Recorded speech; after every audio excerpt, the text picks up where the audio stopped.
खोमा राख्ने अरे त्यहाँ बिहान उठ्यो हप्तामा चाहिँ कोलाहरू चैतन्य भने हेर्ने त्यहाँ त्यही रोटी खाइहाल्थ्यौँ भनेर कुराहरू चाहिँ अब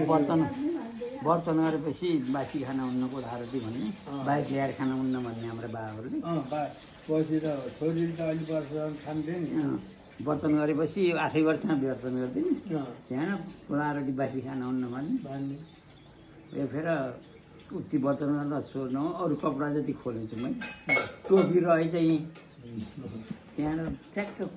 चुला दम्केना पुरा यसले त भ्याउडामा डोल पारो भन्ने टोपी छुटेर भाउजूरामाले थालिदिए लोसना पुर्याइदिनु त्यति डोबर थियो दाल भात दुवा नफेरिकन खानिएन भन्ने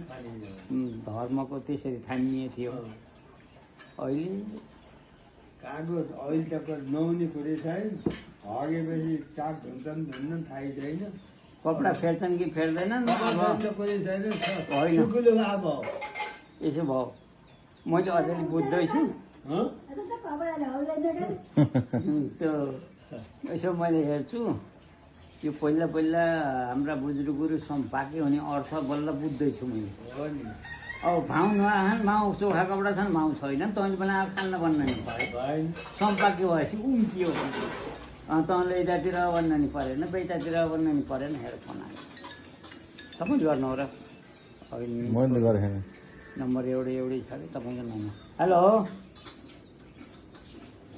सन्चै छौ